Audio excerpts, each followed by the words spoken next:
جب حساب کتاب ہو رہا تھا تبھی میں متوجہ ہوا اور مجھے ریئلائز ہوا کہ ایک کوئی خانم جو باشخصیت اور بہت ہی نورانی ہے میرے پیچھے کھڑی ہوئی ہے، بلکہ یہ بتا دوں کہ کچھ فاصلے دور پر کھڑی ہوئی ہے، اور جس طرح تمام لوگ ان کا احترام کر رہے تھے اور باعظمت ان کی عزت کر رہے تھے، میں سمجھ گیا کہ یہ ہماری ماں فاطمۃ الزہرا سلام اللہ علیہا ہے۔ جب میرے نام اعمال کے کچھ آخری صفحے باقی تھے اور ان کی بررسی ہو رہی تھی، تو تب جہاں بھی میری کوئی غلطی ہوتی، گناہ ہوتا اور اشتباہ رہتی یا خطا رہتی اور اس کی بررسی ہوتی، تو بی بی فاطمہ مجھ سے منہ پلٹا لیتی اور منہ پھیر لیتی، اور جب بھی کوئی نیک اعمال ہوتا یا خوبی ہوتی اور اس کی بررسی کی جاتی تو وہ مسکراتی اور اپنی رضایت کا اظہار کرتی۔ میری ساری توجہ بی بی فاطمہ الزہرا سلام اللہ علیہا کی طرف تھی۔ دنیا میں جب میں تھا تو میں بی بی فاطمہ کے نسبت بہت خاص احترام اور عزت رکھتا تھا، اور بانو دو عالم کے لیے میرے دل میں بہت خاص عزت اور احترام تھا۔ ہمیشہ ایام فاطمیہ میں ہمارے یہاں مجلس ہوتی، عزاداری ہوتی، اور ہمیشہ کوشش کرتا کہ ان کی یاد میں اپنے اندر زندہ رکھوں اور ان کے بارے میں سوچتا رہوں، اور ان پر جو مصیبتیں ٹوٹی انہیں میں اپنے اندر یاد رکھوں اور زندہ رکھوں۔ میں آپ کو یہ بتاتا چلوں کہ ہمارے پرنانا علماء میں سے تھے اور سادات میں سے تھے، اسی لیے ہم بھی اولاد فاطمۃ الزہرا سلام اللہ علیہا میں سے حساب کیے جاتے ہیں، یعنی ہمیں بھی سادات حساب کیا جاتا ہے۔ ابھی یہ حال ہے کہ وہ میرے بازو کھڑی ہوئی ہیں اور میرے سارے اعمال کا مشاہدہ کر رہی ہیں، وہ دیکھ رہی ہیں کہ میرے کیا اعمال ہے، کتنی نیکیاں میں نے انجام دی ہے اور کتنے گناہ اور برائیاں میں نے انجام دیے ہیں۔ نہ صرف آپ وہاں موجود تھی بلکہ تمام معصومین علیہ السلام وہاں پر موجود تھے، اور وہ میرے اعمال کا مشاہدہ کر رہے تھے۔ ایک شیعہ مومن کے لیے بہت سخت ہے کہ جب اس کے اعمال کی بررسی کی جائے تو تمام امام معصومین علیہ السلام وہاں پر موجود رہیں اور وہ دیکھیں کہ اس نے کیا کیا گناہ کیے ہیں اور کیا کیا اشتباہات کیے ہیں۔ اس لحاظ سے کہ میرے کچھ ایسے اعمال تھے جس کی وجہ سے معصومین علیہ السلام ناراحت ہو رہے تھے، دکھی ہو رہے تھے، وہاں پر مجھے اتنی شرم آ رہی تھی، اتنی ناراحتی ہو رہی تھی، ایسے لگ رہا تھا کہ بس شرم سے میں پانی ہوا جا رہا ہوں۔ عزیزو، میں یہاں پر ایک چیز آپ کے ساتھ شیئر کرنا چاہتا ہوں کہ جب خود میں یہ کتاب پڑھ رہا تھا تو جب یہ حصہ یہاں آیا اور یہاں پر جب ہم دیکھ سکتے ہیں کہ جب ہمارے اعمال کا حساب کتاب کیا جائے گا، ان کی بررسی کی جائے گی، تو ایسا نہیں ہوگا کہ صرف فرشتے وہاں موجود ہوں گے، لیکن ماں بی بی فاطمہ بھی وہاں ہوگی، امام علی علیہ السلام بھی وہاں ہوں گے، امام حسین علیہ السلام بھی وہاں ہوں گے، اور وہ لوگ سب مشاہدہ کریں گے، دیکھیں گے کہ ہم نے ہمارے اعمال کیسے انجام دیے ہیں، کتنی نیکیاں انجام دی ہیں، کتنی برائیاں انجام دی ہیں۔ ہم یہ بات نہ بھولیں کہ اہل البیت نے ہمیں سیدھے راستے پر باقی رکھنے کے لیے کیا کیا قربانیاں دی ہیں، وگرنہ ہم جانتے ہیں کہ رسول خدا صلی اللہ علیہ وآلہ وسلم کے بعد اسلام کو گمراہ کیا جا رہا تھا، اسے حق سے ہٹایا جا رہا تھا، لیکن وہ بی بی فاطمہ تھی جنہوں نے اپنے آپ کو قربان کیا تاکہ دین باقی رہے، اور یہ دین باقی ہے تو پھر ہم باقی ہیں اور ہم سیدھے راستے پہ باقی ہیں۔ ہمیں یاد رکھنا چاہیے کہ کیا کیا قربانیاں دی ہے بی بی فاطمہ نے۔ انہوں نے خود کو در و دیوار کے بیچ میں قرار دیا، اپنی ٹوٹی ہوئی پھسلیوں کو سہا ہے، دشمنوں کے کئی ظلموں کو سہا ہے، در و دیوار جلایا گیا ہے، امام علی کے ساتھ کیا گستاخیاں کی گئی ہیں۔ ہمیں یہ یاد رکھنا چاہیے کہ امام حسین کے ساتھ کیا کیا گیا ہے، ان کے 6 ماہ کے بچے پر تیر چلایا گیا ہے۔ اب آپ سوچیں کہ وہ ایسی حالت میں اور اتنی قربانیوں کے بعد وہاں موجود ہوں گے اور ہمارے اعمال کی بررسی کی جائے گی تو ان کے دل پہ کیا گزرے گی؟ وہ سوچیں گے کہ میں نے اپنے چھوٹے بچے کو قربان کیا ہے، ہم نے انو محمد کو قربان کیا ہے، میں نے علی اکبر جیسے جوان کو قربان کیا ہے، میں نے عباس جیسے بھائی کو قربان کیا ہے، اس لیے تاکہ تم سیدھے راستے پر رہو، لیکن دیکھو تم نے کیا کیا، کتنے گناہ انجام دیے، کیسے کیسے اعمال انجام دیے، کچھ چھپ کر انجام دیے، کچھ دوسروں کے سامنے انجام دیے، کئی حق الناس تمہاری گردن پہ باقی ہے۔ ہم کیسے مان لے کہ تم ہمارے چاہنے والے اور ہمارے مومن ہو؟ کیا تم بھول گئے ہم نے تمہارے لیے کیا کیا قربانیاں دی تھی؟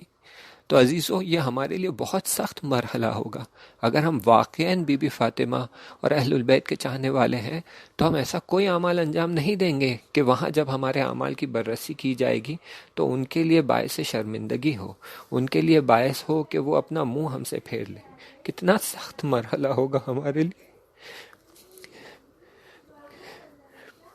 کہ ہمارے اعمال کی وجہ سے بی بی فاطمہ ہم سے منہ پھیر لے۔ واقعاً افسوس کا مقام ہوگا، واقعاً افسوس کا مقام ہوگا۔ عزیزو ابھی بھی دیر نہیں ہوئی ہے، آپ اپنے اعمال کی خود بررسی کر لیں۔ اس سے پہلے کہ وہاں ہماری بررسی کی جائے، ہم خود ہمارے اعمال کو دیکھیں، اور جو اشتباہات ہم نے کی ہیں، جو گناہ ہم نے کیے ہیں، جو غلطیاں ہم نے کی ہیں، اس کے لیے خدا کی بارگاہ میں ابھی سے گڑ گڑا کر معافی مانگیں، توبہ کریں اور دعا کریں کہ خدا ہمارے ان گناہوں کو معاف کر دے۔ اور اگر ہماری گردن پہ کسی کا حق الناس باقی ہے، کسی کی ہم نے توہین کی ہے، کسی کی غیبت کی ہے، کسی کا نقصان کیا ہے، تو کوشش کریں کہ اسی زندگی میں، اسی دنیا میں اس کی بھرپائی کریں اور اس نقصان کو پورا کر دیں، تاکہ وہاں پر ہماری گردن پہ یہ نقصان باقی نہ رہے۔ اگر ہم نے کچھ ایسے گناہ کیے ہیں جو ہماری نفس پہ کیے ہیں اور ہمارے بدن پہ کیے ہیں تو اس کے لیے استغفار کریں۔ کوئی اگر ایسے گناہ کیے ہیں جو ہم نے چھپ کر اندھیروں میں کیے ہیں تو اس کے لیے بھی خدا کی بارگاہ میں استغفار کریں، تاکہ خدا ہمارے گناہوں کو بخش دے اور وہاں پر ہماری رسوائی کا باعث نہ بنے۔ انشاءاللہ الہی آمین۔ اور آپ لوگ یہ آڈیو سن رہے ہیں تو خود ہمارے حق میں، یعنی میرے اور میرے خانوادے کے حق میں دعا کیجیے کہ خدا ہمارے گناہوں کو بخشے اور وہاں ہماری رسوائی کا باعث نہ بنے، ہمارے اعمال ہمارے رسوائی کا باعث نہ بنے، انشاءاللہ الہی آمین۔ پھر یہ جناب آگے کہتے ہیں کہ میں بہت ناراحت تھا، میں بہت دکھی تھا، میں بہت سیڈ ہو گیا تھا،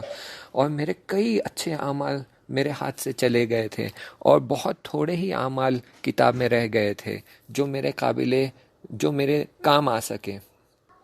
اور اس کے علاوہ کئی ایسے افراد تھے جو ابھی زندہ تھے، جو ابھی دنیا میں باقی تھے، اور ان کے حق میں میرے گردن پہ بہت کچھ باقی تھا۔ فارسی میں ایک الفاظ یوز ہوتا ہے بدہکار، یعنی میں ان کی ادھاری میرے گردن پہ باقی ہے۔ تو کئی ایسے لوگوں کا حساب کتاب تو ابھی باقی ہی تھا، جتنوں کا حساب کتاب ہو گیا تھا اس کے بعد مجھے لگ رہا تھا میرے ہاتھ خالی ہو گئے تھے، لیکن کئی ایسے ہزاروں لوگ باقی تھے جن کی ادھاری میرے گردن پہ باقی تھی، انہیں پورا کرنا تھا، اور وہ جب تک نہ ہو تب تک میں برزخ سے آگے نہیں جا سکتا تھا۔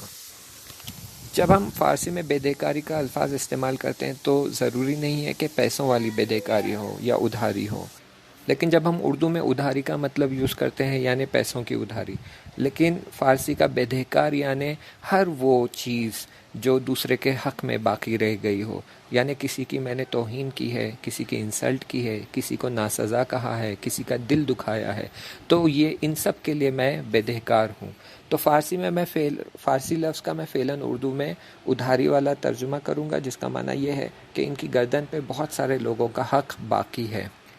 پھر یہ کہتے ہیں کہ ایک لہجے کے لیے میری نظر میرے گھر کی طرف پڑی، وہاں عالم برزخ سے میں نے اپنے گھر کی طرف نگاہ کیا تو دیکھا کہ میری زوجہ جو 4 مہینے سے پریگننٹ ہے وہ بیٹھے ہوئے خدا کی بارگاہ میں دعا کر رہی ہے اور زار زار رو رہی ہے اور کہہ رہی ہے کہ خدایا بحق کے حضرت فاطمہ الزہرا سلام اللہ علیہ، میں تمہیں قسم دیتی ہوں بی بی فاطمہ کی کہ یہ میرے شوہر کی جان بچا لے، ان کی حفاظت کر اور انہیں شفا دے دیں۔ اور پھر دوسری طرف جب میں نے نگاہ کیا تو دیکھا کہ ایک گھر میں، ہمارے ہی محلے کے ایک گھر میں تو چھوٹے بچے بیٹھے ہوئے خدا کی بارگاہ میں دعا کر رہے ہیں میری شفا کے لیے اور میری نجات کے لیے، اور خدا کی بارگاہ میں رو رو کر کہہ رہے ہیں کہ خدایا ہم ایک بار یتیم ہو چکے ہیں، ہم دوسری بار یتیم ہونا نہیں چاہتے۔ یہ میں آپ کو بتاتا چلوں کہ خدا نے مجھے توفیق دی تھی کہ یہ 2 یتیم بچوں کی سرپرستی میں لے لوں، ان کو میں نے اڈاپٹ کر لیا تھا اور ان کا خرچہ سب کچھ میں دیتا تھا، اور کوشش کرتا تھا کہ ان کی جو ذمہ داریاں ہیں انہیں پوری طرح سے نبھاؤں، ان کا ایجوکیشن، ان کا کھانا پینا، کپڑے، ان کی ذمہ داری میں اٹھا رہا تھا۔ اور وہ یہ جانتے تھے کہ میرا آپریشن ہونے والا ہے اور میرا آپریشن سخت ہونے والا ہے،